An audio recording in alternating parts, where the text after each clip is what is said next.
Okay, so Be'ezras Hashem, we are continuing with our weekly shir on the Torah, seen through the lens of recovery, and recovery is seen through the lens of Torah with the light revealed.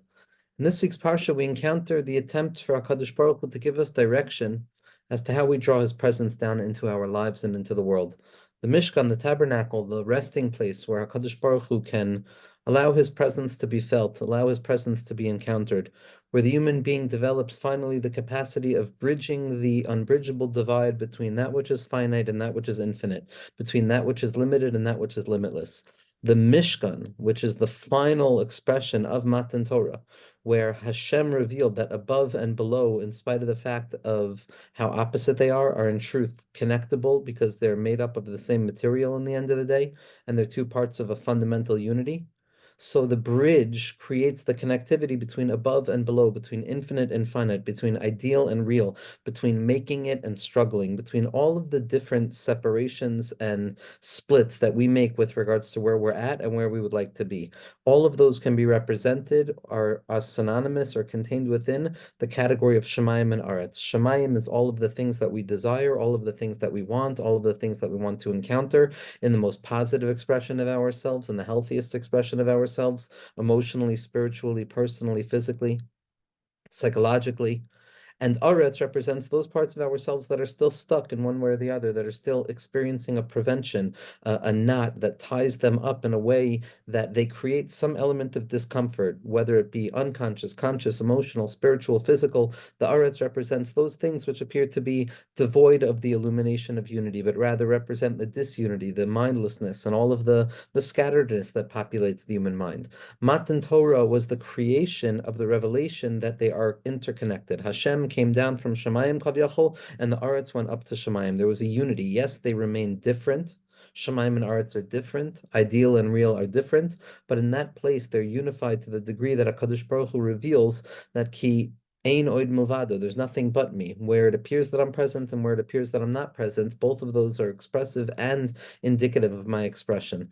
And once we come to that realization, once we come to that pnimius of das, that recognition that, oh my goodness, above and below, below and above are interconnected, and in truth, while I think above is so much better than below, it's specifically through below that above gets to be revealed, and without below, there would be no expression of the above, and the below allows the above to express itself with even more ferocity and intensity. A person gets a spark, gets a vision of the fact that everything is unified ultimately, and that there's a holistic perspective of calmness and okayness, and all of those positive vibes that emerge from the contemplation of Matan Torah, Yichud Shemayim and Aretz, the Hiskalus of Einoin Movado, the smoothing out of all difficulties, the working through of all issues, the calmness that is present in all of the activity that a person is going to go through. Menucha, Shabbos, that's the taste of what Matan Torah was. And then the natural desire of a person who feels something intense, feels something powerful, tastes a moment of clarity, sees that vision, that path in the mind that says this is how it's going to be okay, sees that path through the anxiety that says this is why I can allow myself to be calm, sees the path through the temptation and says this is why I can tolerate discomfort for a little bit more. That once a person encounters that lightning bolt that illuminates the forest in the midst of the storm, as the Baal Shem Tov HaKadosh taught us, the next desire is to create a lasting receptacle for this, a lasting place where this idea can be expressed and lived over and over and over again. Because the only thing more frightening than not experiencing the moments of Matan Torah or those moments of clarity of mind is the fear that we have of, oh no, now we're going to lose it. Oh, I'm never going to be able to retrieve this feeling again. Oh, I'm so prone to forgetfulness that I'm never going to be able to live in accordance with this. Oh, this is just a glitch. The positive thought is a glitch, but in truth, the negative thoughts are what are determinant of who I am. All of those self perceptions and the preconceived notions and the prophetic engagement that we engage in with the self-fulfilling prophecies, where I feel that the good that I'm experiencing is not something I deserve, and therefore I'm just now anticipating for its departure, which Chazal have already understood. This is on a certain level how we taste Shabbos. Vai av de nefesh. It's specifically when I'm aware that Shabbos will depart that I choose to truly understand Shabbos. Or like Rabbi Nachman points out with the Chavraya Kadisha, that it's specifically when Rashbi was teaching to them that they would cry out about what would be when Rashbi was gone, because you can love something so much that the only thing is to mourn the fact that you won't have it forever. But that's meant to allow a person to deepen their connectivity to it, to throw themselves with ferocity into the moment, in the secret of what Shir Hashirim describes as love being as strong as death. That in the encounter of the notion of transiency, of death, that things don't last forever, then I can redouble down on the power and the passion of the love, because in this moment it's all I have. As the Talmid, the master Rebbe, how can we do tshuva? He says, do tshuva one day before you die. They said, Rebbe, but how do we know when we're going to die? He says, that's the wisdom. Because if a person lives with that sense of urgency, so then it motivates desire.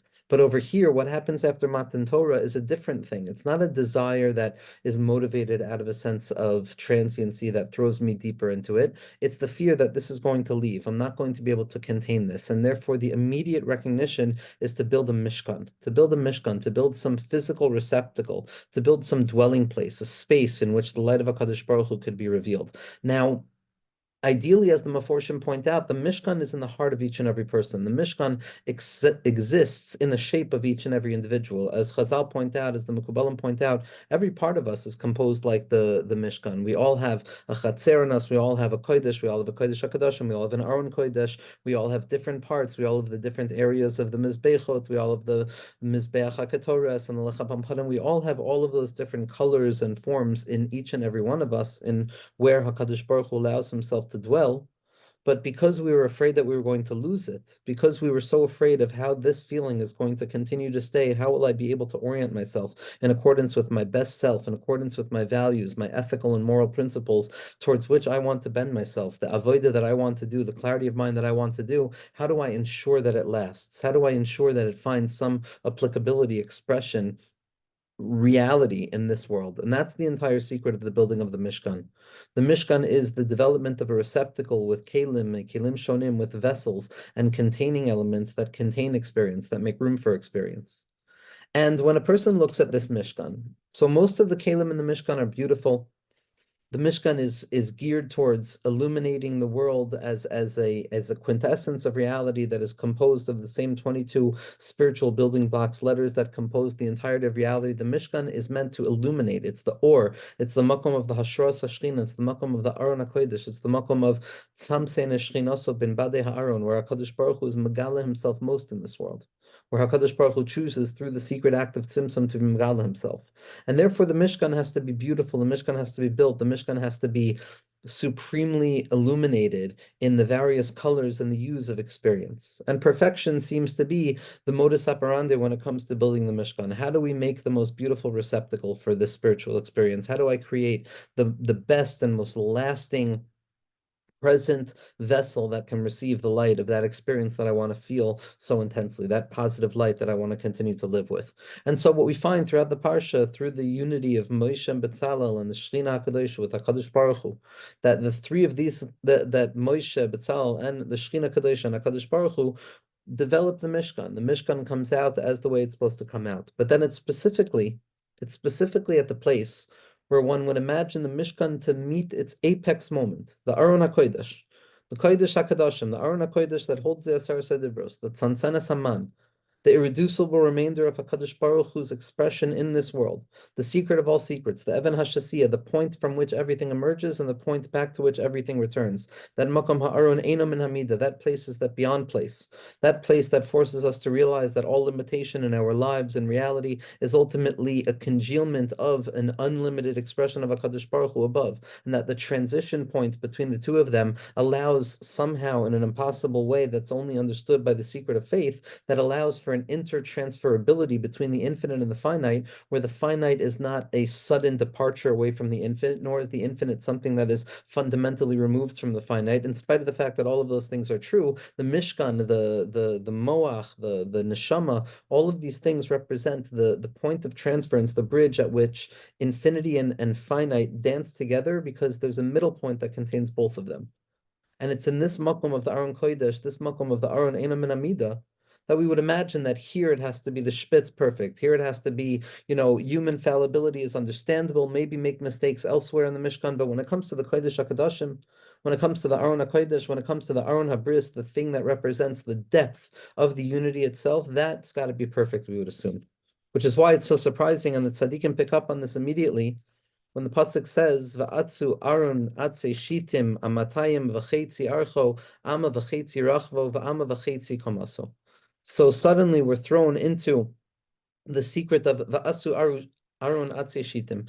Make it out of atze shitim, out of a language of shtusa, out of a language of a joke, out of a language of not taking the self too seriously. The mila de shtusa, which are even higher than the Torah itself, like we spoke about last week. The mila de b'dichusa, the joke that precedes the giving of the Torah. The atze shitim, the recognition that the greatest kli that I have to be masig anything in this world is my recognition that at the end of the day, it's mila de shtusa. I don't know anything, and all I can do is laugh the laugh of Mashiach until Mashiach decides to laugh his laugh, which is the secret of schleik, which is the gilui of Or Ein Sof, as the Tzemach Tzedek points out, that laughter is the same gematria as Or Ein Sof, because laughter is the cracking up at the sudden appearance of a reversal of all things, where we come to realize that what we thought was up is down, and what we thought was down is up, and it's the secret of Enhapechu and Purim, and that's the secret of the Shtusa, the Kedusha, as all of the tzaddikim point out, and that's what we see here, Va'asu Arun Atse Shitim, that the Arun itself is made out of this secret of Shtus the Kedusha, which is going to be the basis of how we can understand what we see next.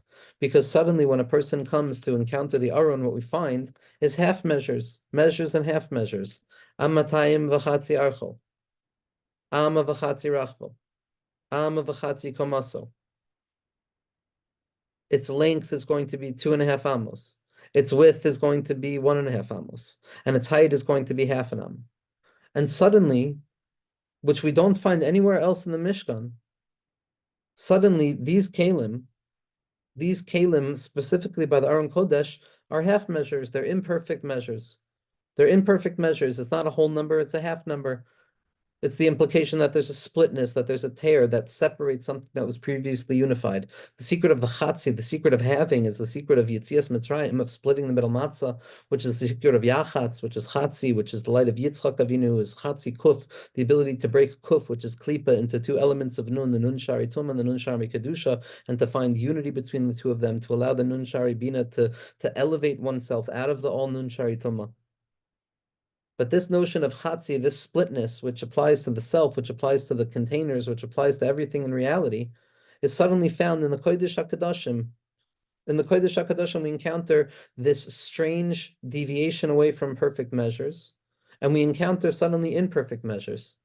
We encounter the fact that things are split and that one is not enough, and sometimes there needs to be an addition of another one, but then if I add another one, then it's too much. So maybe if 1 and 1 doesn't equal the proper equation I did in my life, maybe there's something wrong with me because they were created 1 and 1.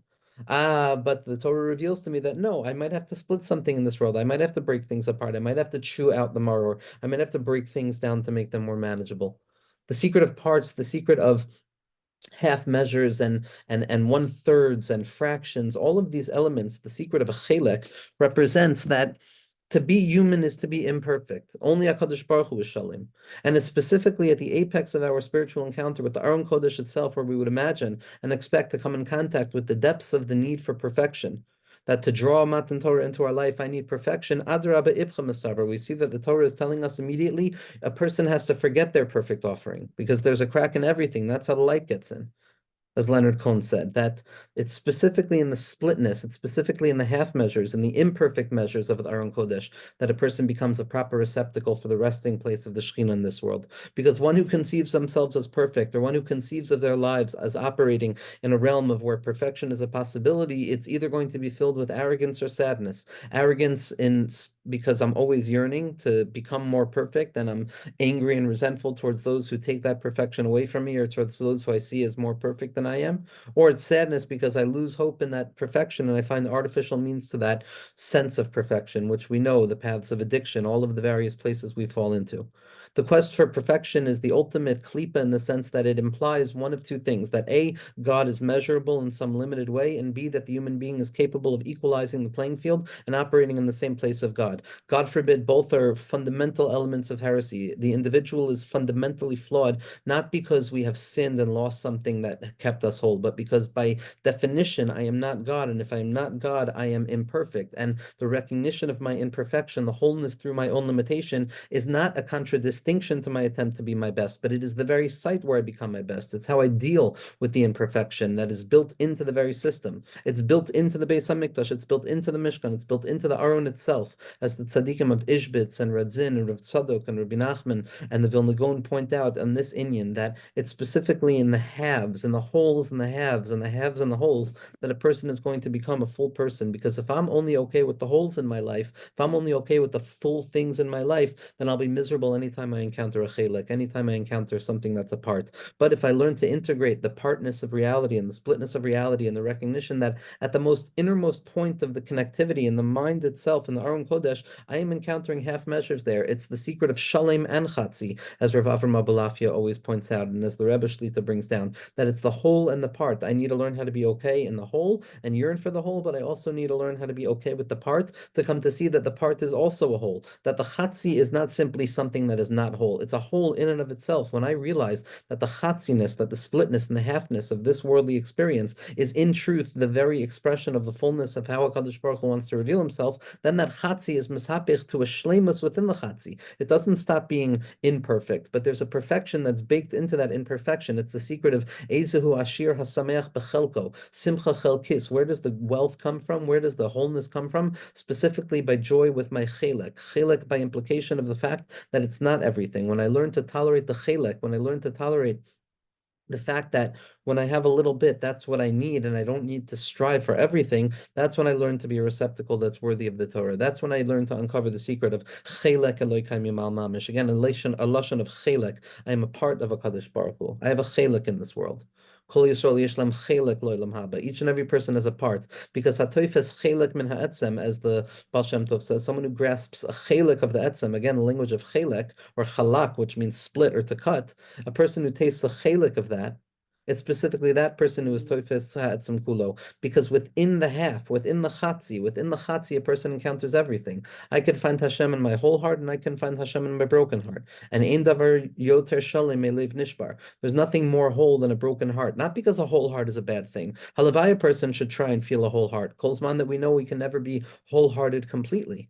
But the important thing is to learn how to live with a whole heart and also a broken heart. Because when I have a broken heart, there's no greater thing, because that means I've learned the secret of a whole heart and a broken heart. The Mishkan is built out of both. The Mishkan is not telling us to be brokenhearted all the time, God forbid. A person needs to walk with takifus in this world. A person has to realize that they are Malchus, and Malchus is rooted in the highest place. But the way that Malchus uncovers that ability to get to that highest place is when I acknowledge my deficiency, when I acknowledge my preventions, when I acknowledge my own humanity, when I acknowledge the things that I can't do in this world, and I let go of the perceptions of perfection and the attitudes that I'm trying to convey to others, et cetera, and I start living for myself, and I start understanding and developing the tools that are actually necessary and needed to move forward from whatever issue is assaulting the mind, but not to do it because somebody else needs a person to see them in a different light, but to learn to work through the difficulty from within the self, a self-orientation, an autogenesis of working through the self and working through the issues that comes from a satisfaction and an okayness in the chatzi. And then I can really do the work. But if I'm doing the work, I'm trying to fix myself because I'm not perfect in the eyes of anybody else, and nobody's really looking at me. So it's just my eyes turned into their eyes and their eyes turned back on me. So I'm reading my own thoughts all day anyway. And the distorted thoughts get reaffirmed.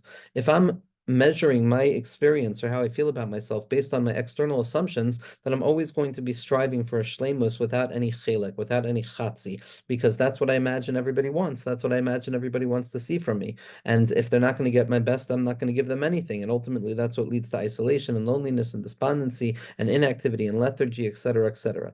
But specifically, when I learned that I'm a chatzi, I'm a half person, I'm an imperfect person. By definition, I am imperfect. It's part and parcel of the fabric of existence, and not only some secondary element of existence, but rather the Aron HaKodesh itself. As Moshe Rabbeinu asked HaKadosh Baruch Hu, Harini na'as panecha, show me your face, show me everything, and HaKadosh Baruch Hu says, as panai lo yireh, you can't see my face. No human being can see my face. As Leshem says, the reason for this is not because Moshe sinned. not because Moshe broke something, but because it is fundamentally impossible, built into the very fabric of existence itself, for a human being who is imperfect to be perfect. And this is the acknowledgement of powerlessness. It's specifically through the powerlessness of having a full Amma, of having a full 2 Amos, of having a full 3 Amos in the Aron Kodesh, and the necessity of living with an Amma and a half, 2 Amos and a half, where a person learns to acknowledge my powerlessness. If I'm all of the full perfect measurements, I'm powerful because it takes power to demand that level of perfection or to expect that level of perfection. But when I accept my powerlessness and I acknowledge that I'm not in charge of the type of measures that I'm given, and if I have a half measure in this world, then it's my job to find fullness in that half measure. When a person relinquishes the control that they have over their measure in this world, then HaKadosh Baruch Hu is mashpia to them. Then they become a shliach. Then they realize I don't have power, but I do have an infinite power that is moving through me, which is light of HaKadosh Baruch Hu, which is being shira in the Shechina. It's being shira specifically in the desert, in that place of the Nachashim Va'akvarim, in that place of the Bilbul Hadas, whether it's about philosophical notions of belief, or whether it's about physical, emotional motions of temptation, etc. Both of those things, the Nachash and the Akrav, they both try and take us away from the presence of HaKadosh Baruch Hu, from the secret of Hashra'a, of the presence of the Shekhinah in my life, where I look around and I realize that all things proclaim the glory of HaKadosh Baruch Hu, and that everything that I'm encountering in my life is a malchus that's ready to be raised up to a higher place, and that everything I feel internally, my thoughts, my emotions, my actions, when I choose to value them, not because each and every thought is a message, but because when I choose to tune into myself, I will find Hashem sending messages to me wherever I am at. It's not meant to drive a neurotic sense of what is Hashem saying to me here or there. When I choose to think about what is Hashem saying to me, I will find that Hashem is Shaira in this very place. Im ani kan hakol kan, specifically in the recognition of the Chatzi, specifically in realizing that even when I feel that I'm whole, I'm always going to come to realize that I'm just Chatzi in relationship to the next level of wholeness that I can get. And then we learn to live a balanced life of wholeness and brokenness at once, where the brokenness illuminates the power of wholeness, and wholeness reveals the unending nature of its brokenness, and it drives us further and further to develop steadfast processes of trying to get closer and closer, rather than trying to arrive at a goal, trying to get closer and closer, one step at a time, one day at a time, the next right thing. And in that, a person will come to find everything in the next moment itself. As the Rebbe says, that HaKadosh Baruch Hu is not megala to a person anything other than the next step in their life. And in this next step, in my imperfection, in my feelings of goodness, or the struggle against despondency, I am going to find HaKadosh Baruch Hu in the next step. And that's the binyan of the Mishkan, the recognition that this Mishkan will be perfect to the degree that I will put my effort into it. But in terms of the outcome, in terms of what I am capable of, by definition, it's going to be imperfect. And that imperfection is not relegated to the courtroom because it's embarrassing. That imperfection finds expression in the most holy place, in the Kodesh HaKadoshim, in the secret of HaKadosh Baruch Hu is Shaira. He rests himself on the brokenhearted. He rests himself in the place of broken vessels. He rests himself in the place of nothingness. He rests himself in the place of powerlessness. And through this, we uncover the secret of wholeness through limitation, the shlemus that comes from the Hakara of the Chisaron and the Rabbos v'Chesronon. And we ask HaKadosh Baruch Hu to be mashlim our Chesronos and to allow us to live with our Chesronos, and that we should be male the Shechina, which is the shurish of Chisaron in this world, and we should bring it back to a place of shleimus, where everywhere we look, all we want to see is what can I do here to make it a little bit better? What can I do with myself to make me feel a little bit better? What can I do for the other to make them feel a little bit better? And what can I do for the klal that will make it feel a little bit better? A life of usefulness, of doing, of trying to alleviate the burden of the imperfection of this worldliness, not by cursing imperfection or running away from it or trying to fill it with some artificial form of perfection, but by accepting it and drawing HaKadosh Baruch Hu down into it and welcoming HaKadosh Baruch Hu into it and revealing that HaKadosh Baruch Hu has never been away from it, and revealing that in truth this lack itself is just an expression of the Shekhinah HaKadosh, which gives me a direct path back upwards to a moment of elevation of all things in that place of the mind which sees things as good, which affirms the goodness and the all rightness of reality. And through this we're going to come to taste the light revealed. We're going to come to taste the expression of the Or Haganos that we encounter in each and every one of our own days, in each of our lives, and Be'ezras Hashem for Gans Klal Yisrael as well.